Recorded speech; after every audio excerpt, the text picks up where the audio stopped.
पेशाब करते समय ये 8 बातें ध्यान में रखिए। 1. शाम के वेग को कभी रोकना नहीं चाहिए। 2. पेशाब जब भी लगे तुरंत करें। 3. पेशाब करने के बाद खुला न करें, अन्यथा फिर जल्दी पेशाब आने लगती है। 4. भोजन के तुरंत बाद पेशाब जरूर करें, इससे आपके गुर्दे को कोई नुकसान नहीं होगा, आपको कभी भी लकवा नहीं मारेगा। 5.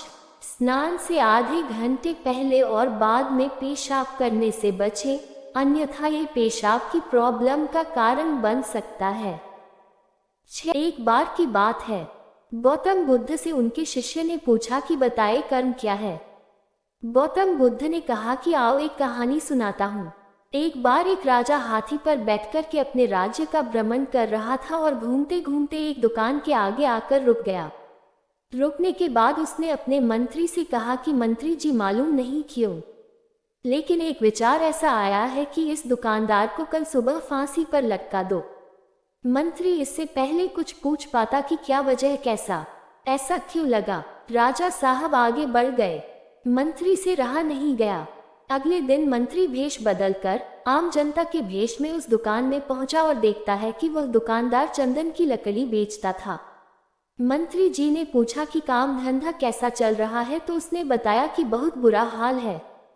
क्या बताऊं, आप लोग आते हैं, चंदन को सूंघते हैं, प्रशंसा करते हैं, वह बहुत अच्छा है, लेकिन खरीदते नहीं हैं।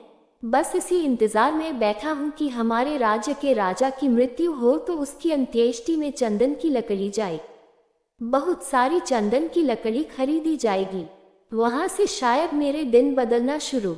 मंत्री को सारा खेल समझ में आ गया कि ये जो सोचना है शायद यही विचार है नकारात्मक वाले की। राजा साहब जब यहाँ से निकले तो उनके दिमाग में भी इसके लिए उल्टा ही आया। बुद्धिमान मंत्री था, उसने एक विचार सोचा। उसने कहा थोड़ी चंदन की लकड़ी खरीदना चाहता हूँ। दुकानदार भी खुश हुआ कि चलो कोई तो ग्राहक आए। अच्छे से उसने कागज में लपेट करके चंदन की लकड़ी मंत्री को दी। उसे मालूम नहीं था कि कौन था। मंत्री अगले दिन दरबार में चंदन की लकड़ी लेकर के पहुंचे और राजा साहब से कहा कि राजा साहब, वो जो दुकानदार था उसने आपके लिए तोहफा भेजा है। राजा बड़े खुश हुए और राजा ने सोचा कि अरे, मैं फालतू में उसको फांसी पर लटकाने की सोच रहा था, उसने तो तोहफा भेजा है। देखा तो चंदन की लकड़ी थी, बड़ी सुगंधित थी। राजा साहब बहुत खुश थे।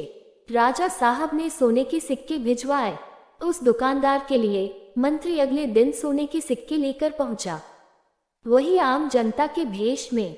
दुकानदार बहुत खुश होकर बोला, अरे, मैं फालतू सोच रहा था कि राजा को चला जाना चाहिए दुनिया से और चंदन की लकड़ी खरीदी जाएगी। राजा साहब तो बड़े अच्छे हैं, दयालु हैं।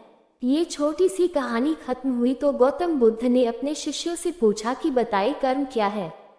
शिष्यों ने कहा कि शब्द जो हैं हमारे, वो हमारे कर्म हैं। हम जो काम करें हमारा कर्म, हम जो भावनाएं हैं वो कर्म है। गौतम बुद्ध ने कहा कि आपके विचार ही आपके कर्म हैं। अगर आपने अपने विचारों को नियंत्रित करना सीख लिया तो आप सबसे महान। दोस्तों, अगर आपको ये कहानी अच्छी लगी तो हमारा चैनल मोटिवेशन नेक्सस को सब्सक्राइब करें। धन्यवाद।